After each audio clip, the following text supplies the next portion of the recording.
Welcome to Living Chassidus. Together, let's live the Chassidus we learn. Good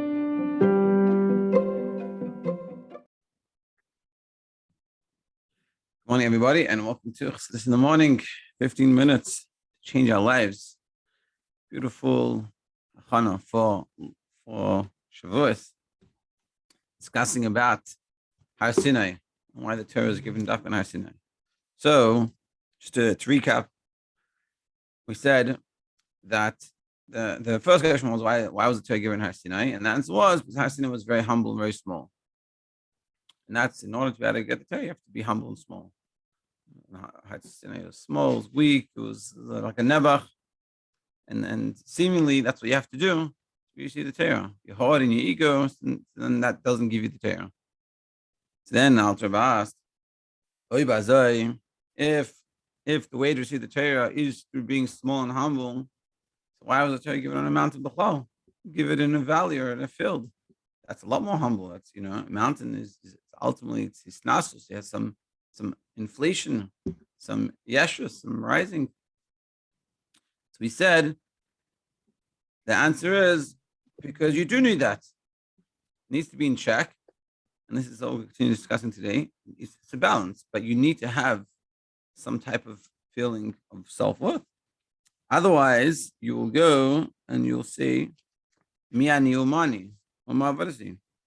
Yeah, mi anoichi uma avarati. You're going to say, who am I? What am I doing? I'm nothing. Nothing that I do matters, and your whole perspective will be off. And then you won't have the energy and enthusiasm to achieve. I was speaking to my son yesterday. I was asking about different things that people do, and I was talking about Tanya Valpeh, these kids that learn like 40 parakim or something, like crazy amounts. And he was like, how do they do that? So I was thinking to myself, so I said to him, it's because they kochen it, they have a connection to it. Just like we all have things that we like, passionate about, and they became passionate about this. But if they would come and they say to themselves, oh, I'm a nobody, what's it all worth? It's irrelevant. Then they would never really achieve anything. Part of the achievement is having this sense of self-worth, self-esteem. And this is what we're saying.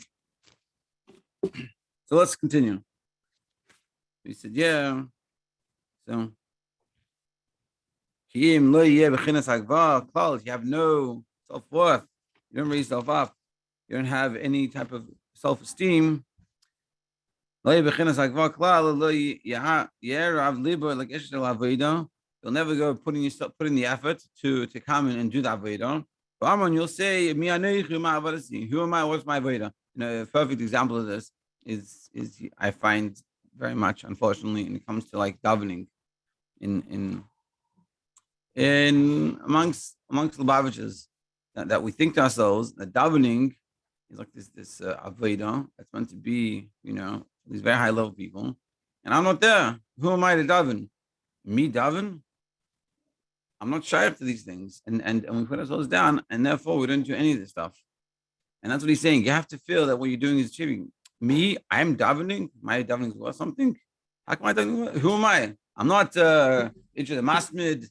I'm a man of futafas. People like this. Hillel, Parj. I'm just a simple guy. I'm nobody. And we're saying that's not a healthy mindset. The whole purpose, what we're talking about here is the Torah is given Har Sinai, that we have to be a mountain. We have to say, no, what do you mean? I can daven. I can do all these things. It's like the story of the Rebbe that this Bacher was in 770, and he had a little bit of an ego, and the Bacher knew how to tell him about it and really put him in his place, and he got really bothered by it. So he went to the Rebbe, and like the Chiddush for his birthday, and he wrote to the Rebbe about this issue that he has, he has an ego and all these Bachrim, and telling him, what should I do about it? So the Rebbe answered him, and you could say this is exactly the Maya. The Rebbe said to him, be all those things. Be all those things. You think you're such a Talmud Chacham? So be a Talmud Chacham. You think you're a big Ovid and you daven for hours, and everyone's telling you it's a fake, it's not true, be that guy that davens. And this is what I was saying. Don't come and put yourself down saying after a bittul. This is not the healthy bittul we're talking about. What we're talking about is, and what we're saying here is, you have to believe in yourself that you can be whatever it is when it comes to good things, of course. Am I shaykh to be Tam Chacham? Yes. Am I shaykh to be the most edel woman? Yes. Am I shaykh to light Shabbos candles early? Yes. Am I shaykh to daven and have deep kavanas? Yeah, I'm shaykh to all of these things. And that's what we're saying here. That's what you have to realize. If you don't think that way, so then you drag yourself through the mud. It's hard, and Yiddishkeit is unenjoyable, and the whole process is very painful, and you're missing the point ultimately. That's what we're saying here. That's why you have to have a yearning heart, a tshuka, with the desire and with the thirst that it has. The only way you can have a thirst is when you appreciate that there's something that's something to get, that I can get something. But the key is you have to have more bittul. And this is sort of what we're saying. The Torah is given Har Sinai, but on one hand, it was a small mountain. The other hand, it was a mountain. We have to be a mountain, but it can't be a big mountain. We're going to be a small mountain. Meaning we have to have self-esteem and healthy self-esteem. We have to have a sense of value, and we can give, and we can take, and we can do things, and we can produce, and we have value and worthiness. But that shouldn't become our whole life. That's there to help facilitate us doing avodah. Yes, he has a note over here that he explains this good idea like this. The idea of Har Sinai is basically bringing down from a different maimon. So he says like this: the idea of Har Sinai being a mountain, but also small, will be understood without further explanation on the Torah on Megillas Esther of the following concept mentioned in the Gemara. It says in the Gemara that if Torah scholar Talmid Chacham comes from Satan, a Torah scholar Talmid Chacham needs to have ego, 1/8 of an eighth, meaning 1/64. He needs to wear like a kernel of grain is encompassed by chaff. That's what it says in the Gemara. That needs to have this yeshus that is 1/64, which is like a kernel around the grain, like a kernel of grain that's encompassed by the chaff. Chaff is there that covers the grain while it grows and protects it. So the Alter explains that in the mind, the main concept is chachma, which has 32 parts of chachma. Now in the heart is leiv, 32 as well, which is the miracle of 32. So 32 plus 32 is 64. So 1/64 of ego means that out of all of his combined intellect and emotion, one aspect should be in the mode of ego. Meaning there needs to be a yearning in the heart. He should want to have chachma. He should want to achieve an elevation. We should want these things. We should want to have a connection with Hashem. Why? If you're going to say to yourself, me, connection with Hashem, it's not shaykh. It doesn't make any sense. I'm a nobody in comparison to Hashem. And it's true you're nobody in comparison to Hashem. But if you feel that way, the fact of the matter is Hashem made this world, and he made us in it, and he wants us to have a connection with him. So you have to realize that he wants you to do that, and he wants you to strive for that connection. But if you're going to say, I'm a nobody and I can't compare myself to anybody, and it's impossible, all these things, so then you're going to lose out on your whole Yiddishkeit. But there is no yearning to have, but if there's no yearning to strive higher, then he will never achieve the true nullification, true connection to Hashem. And if you want true bittul is not saying I'm a nobody. That's not bittul. That's just being a nobody. Bittul is that I'm one with Hashem, that I am not separate from Hashem. So now let's explain this concept of the kernel and the wheat and the chaff around it. The Mitzvah explains in his Hisafa to this Maimer, he says like this: when wheat starts to grow from the ground, the chaff protects the kernel while the grain is growing from the wind and the heat and the sun. So the chaff is protecting the grain as it grows. But once it's fully developed, then the chaff is no longer needed and should be discarded. The person can eat just the kernels. We don't eat the chaff. It's not very good. Or if you're eating chaff, it's low quality. So you don't want to eat that. But the chaff has its purpose. It's protect the kernel while it grows. So too, when a person starts to serve Hashem, he needs the ego, meaning the yearning and striving for more that he feels himself missing, and he wants to grow to become something much greater spiritually. Only after years of spiritual growth can he come to a level that he's so nullified to Hashem that he doesn't feel himself at all, and he doesn't feel he himself as any spiritual agenda. He only feels Hashem and his mission. At that point, he can disregard his ego. So he's saying you need the ego to get you all the way through. The ego is want to get you, keep you motivated, keep you going, and feeling you're achieving something, and it's healthy. It's healthy to have a good ego. But once you do years of avodah with this ego, you're using it. You're using it to help you. It's not using it to ruin yourself, but you're using it as a way to push yourself to achieve more and to go. Like the Rebbe said, feel these things. Use your ego to help you do more, learn Torah, do more mitzvahs, help people. I can help people. Who uses such an ego? You help people. Yeah, I can, and that's healthy. Ultimately, you'll come to the highest level. But that's after years of Veda. For the time being, have that ego, of course, in check, like we're saying, but have it and use it out. The spiritual growth, just like the chaff, it's got it. And once you're complete, once you're grown, you're fully developed, then you can get rid of it. You don't need it anymore. But the whole point of it is being there to protect you. However, until he reaches that level, he needs that ego to protect him from the winds and the heat, meaning from the feelings of inferiority, saying, who am I to grow spiritually? I want closer to Hashem. I'm a nobody. I'll never accomplish it.